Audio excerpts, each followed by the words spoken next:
Well, let's get the views now of the former two-weight champion of the world, Carl Frampton, joins us. Hello, Carl. Good afternoon. How you doing, boys? Hey, Carl. Good. We're very well. Thanks so much for coming on. I have to start with the obvious question. When you heard the news, what was your initial reaction to it? Just annoyed, and it's not really a surprise. Well, I suppose it's a surprise that it happened. It's Conor Benn, really, as someone who I thought has improved a hell of a lot in about 2 years. Really improved dramatically. Someone who I was singing his praises about, but it's not a surprise that it's once again happening in boxing. But whether or not, I agree with Darren to say that he hasn't done anything wrong. It's whether you've taken something and you've done it accidentally or not, you still done something wrong.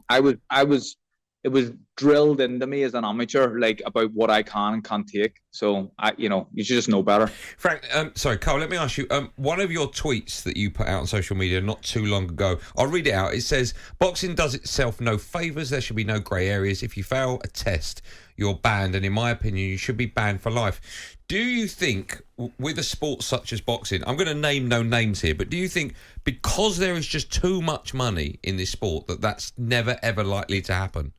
Of course it is. It probably will never happen, but it just boxing is already seen as this kind of, by some people, as a bit of a shady business, isn't it? And there's a lot of backhanders and everything else going on. But where there's money to be made, people will always do it, and whether that's promoters and fighters and governing bodies, everybody's in it really to make a few quid. And I can sympathise with Chris Eubank Jr. a wee bit and wanting the fight, because I think he's confident that he can win the fight.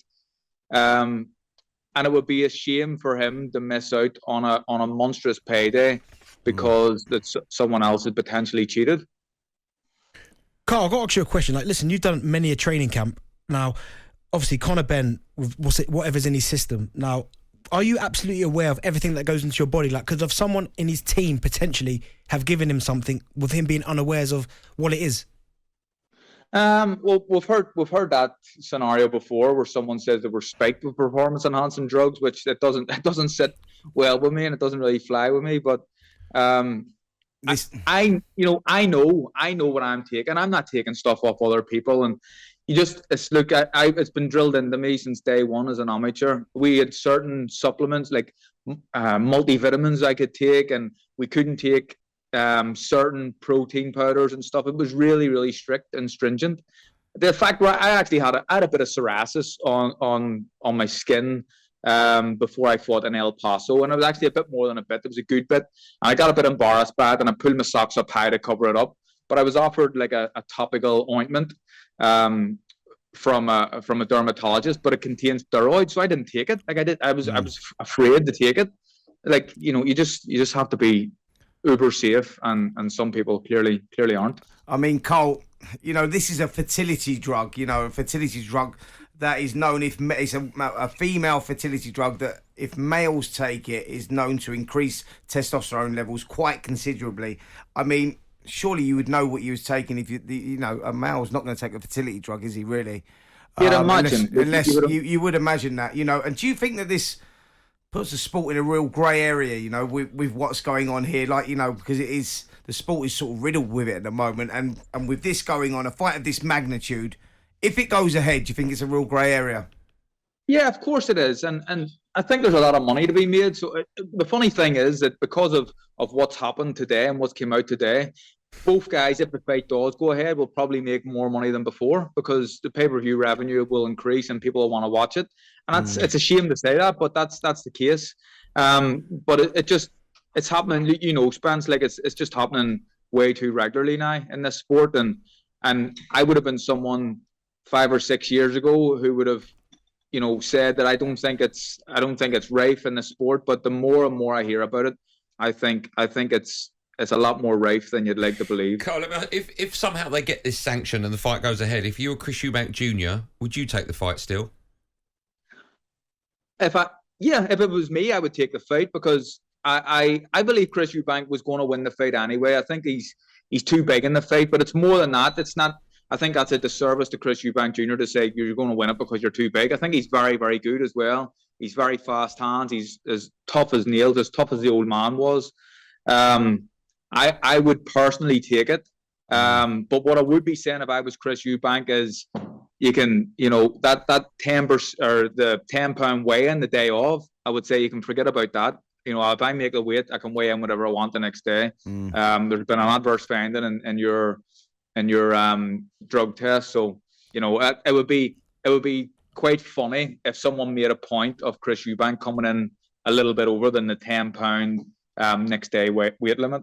I think the problem we've got, Cole, now is that at what cost? God forbid something happened to Chris Eubank Jr. because he's been made to make this weight, which is £3 under the weight that he's low. It's as low as he's ever been since he was 18 years of age. So what it's like, Cole, me and you, we both had to make weight, and it was really hard. You know how weak you are when you've got to make that weight. Him going £3 below a weight that he's that he struggles to make anyway, is dangerous, right? Now, God forbid, something happens in the fight. I mean, it's going to put the sport into disrepute, surely. I mean, of course, that's the problem that we've got in this. At what cost, I suppose, is what I'm saying. But that's why, Spencer, there should be no grey areas, and it shouldn't be up to a boxer to say, I actually want to fight, and it be allowed to happen. It shouldn't be up to a promoter to say, a lot of people have bought tickets. It shouldn't be up to a TV company. It should be a governing body. Just come in. There's no grey areas. He's failed the test. Fight is off, and that should be there should be nothing in the middle. It should be as straightforward as that. Cole, let me ask you. We were incredibly close to this fight going ahead without this news actually breaking. I've got to be careful how I ask this question, but without naming names, have you ever been aware of a fight going ahead that perhaps shouldn't have gone ahead for similar reasons? No, I don't think so. I'm not sure. Are you pointing me in a direction there? No, I swear to you, I'm not. I'm just. My question is this the first time this would have ever happened? Because where are we now? Is it Wednesday or Thursday? I've lost track. It's Wednesday. So there was a fight. A kid called Oscar Valdez actually that got found. They found substances in his system, and they still allowed the American sanctioning body allowed the fight to go ahead. And Valdez won, and he won, and he battered the guy. To be fair, and that's something that shouldn't have happened because he had banned substances in. That was sometime last year, Cole, wasn't it? That's right. You know what? And that I completely forgot about that, and I'm sure there's been more, but you can blame the punchiness on that one. I forget about a lot of things, but